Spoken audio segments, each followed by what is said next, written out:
So hi everyone, welcome to my channel. అందరూ ఎలా ఉన్నారండి? నేనైతే చాలా బాగున్నాను. చెప్పాను కదా ట్యూస్డే బర్త్డే ఉందని. సో బర్త్డే ఫంక్షన్కి అటెండ్ అయ్యాము.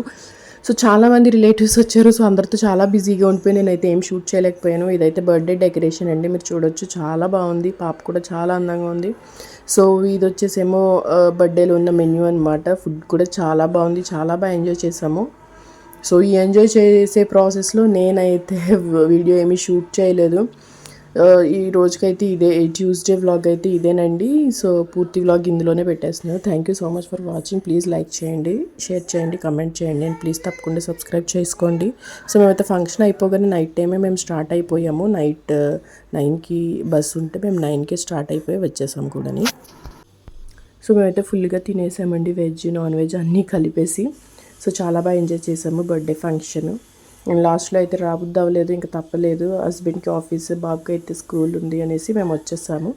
సో ఇంకెవరిని డిస్టర్బ్ చేయకుండా మేమే వెళ్ళి బస్సు ఎక్కేసి మేమే స్టార్ట్ అయిపోయాము. జర్నీ చాలా బాగా జరిగింది. నైట్ అక్కడ టైర్డ్ అయిపోవడం వల్ల పడుకున్నాము. బస్సు ఎక్కగానే పడుకుని మళ్ళీ కరెక్ట్గా దిగే ముందే లేచాము. సో బెంగళూరు వెదర్ అయితే చాలా చల్లగా ఉన్నదండి. మన చెన్నై వాళ్ళు ఇంత వేడిలో ఉంటామో అక్కడ సడన్గా అంత చలిలోకి వెళ్ళేసరికి మనం ఖచ్చితంగా ఉండలేము. ఖచ్చితంగా హెల్త్ ఇష్యూస్ వస్తాయి, కోల్డ్, కాఫ్, ఫీవర్ లాంటివి. ఎందుకంటే అంత చల్లగా ఉందండి, క్లైమేట్ బాగుంది. సో ఎంజాయ్ చేసే వాళ్ళు చేయొచ్చు అక్కడ. మనలాంటి వాళ్ళు అయితే నేనైతే ఖచ్చితంగా ఎంజాయ్ చేయలేను. పిల్లలతో ఉన్న వాళ్ళు ఖచ్చితంగా ఎంజాయ్ చేయలేరు. సో మేమైతే ఇంటికి వచ్చేసామండి. సో ఇదైతే బర్త్డేలో ఇచ్చిన రిటర్న్ గిఫ్ట్ అనమాట. చూడొచ్చు, చాలా బాగుంది, మంచి క్వాలిటీ ఉంది. So thank you so much అండి. అందరూ ప్లీజ్ లైక్ చేయండి, షేర్ చేయండి, కామెంట్ చేయండి. సబ్స్క్రైబ్ చేసుకోకపోతే తప్పకుండా సబ్స్క్రైబ్ చేసుకోండి. Thank you so much.